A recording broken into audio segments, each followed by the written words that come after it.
Yes, what's good, people? It's man like Jamo. Just a quick one today. We got a little Thunderbolt 4 docking station in from the guys at Orico. Big shout out to them for sending this down literally just for review purposes.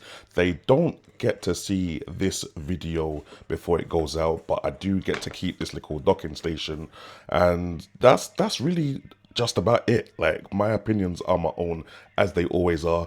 Let's get into what this thing is saying for the desktop setup.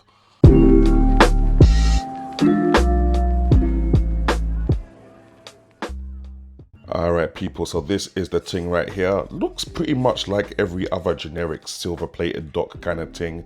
Got a couple of ports on the front side, got a couple of ports on the back side.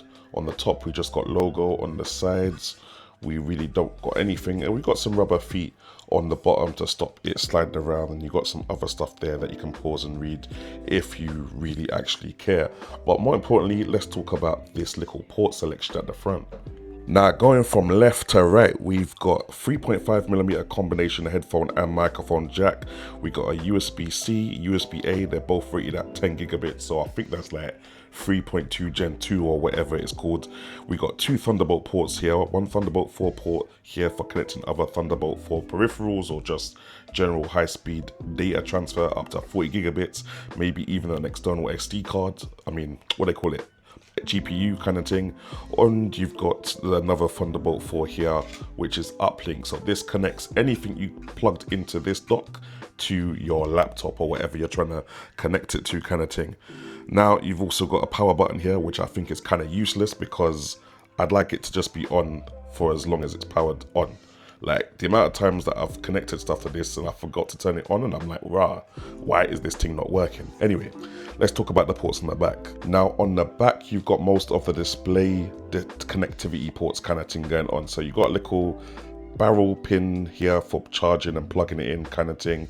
You've got DisplayPort 1.4, HDMI 2.0, both rated at 8K30, the maximum I believe in terms of resolution and frame rate. You've got an Ethernet port here. I don't think it's 2.4 gigahertz or 5 gigahertz, so I'm gonna assume it's 1 gigahertz. Otherwise they would have said, right? Then you got USB-A's, two of them here, capped at USB 2.0 speeds, and you got a nice little SD card and micro SD card reader. No mention of whether they're UHS 2 rated, so I'm assuming they're just regular card readers, but it's nice to still have them on a dock.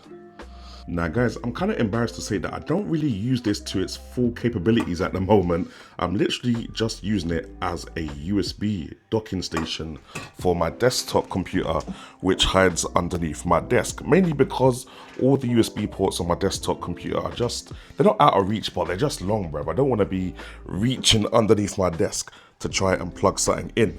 So what I do is I connect the USB dock to that desktop computer down there. So if I want to plug in anything quickly, like this for example, I can just plug it directly into the docking station itself, and that automatically plugs it directly into my desktop without me having to reach underneath the desk and fiddle around with the USB ports that are badly designed to be at the back of a desktop PC, you know what I mean, kind of things. So it just makes things more convenient to me. But what you can do obviously is plug something like a laptop in it to power these two displays, and that's what I'm going to show you right now. Alright, now man's got the Thunderbolt 4 cable thing, because obviously you need to get cabled up when you're doing something like this. I'm going to plug that in right there. Then we're going to just take the other end of the cable, plug that into the side of the laptop. And like I said, what is sick about this is that not only is it going to connect my laptop to these two monitors, but there you go, you just heard it beep, it's also gonna charge the laptop as well, fam. So you don't need to worry about finding an extra charger for the laptop. Like, it's charging and it's being connected to the two external monitors. Let me just wait for them both to load up. 1 second, fam, because sometimes this takes a little while. Hold up. Alright, and there we go. We are officially locked in, fam. So the way Mac does its multi-screen thing is a bit weird. The screens have to follow each other in like a line kind of thing. So let's say, for example, if I want to take this, let's take this settings thing. See how I'm moving that? If I move that to the right, it will eventually come up here on this screen, and then man can move it all the way over to this screen to have it over there, and obviously vice versa and stuff like that, fam. But yeah, the fact that man can connect one laptop to the multiple screen thing with just one cable, wavy, means that I don't have to waste time connecting in bare different HDMI from this monitor to this laptop, and then DisplayPort from that monitor to this laptop, and rare tear tear. Man just plugs the one Thunderbolt 4 cable and I'm good to go. Likewise, if I bring in another Thunderbolt 4 laptop here now, Thunderbolt 5 even, I think even maybe just regular Thunderbolt should be backwards compatible. You can just plug it directly into this thing with the one cable, and you're automatically connected to these two monitors, you're automatically charging, and you're automatically connected to whatever peripherals you've already got inside the dock, fam. Like, for example, I've got this wireless keyboard thing receptor in there as well. I've got a little security thing in there.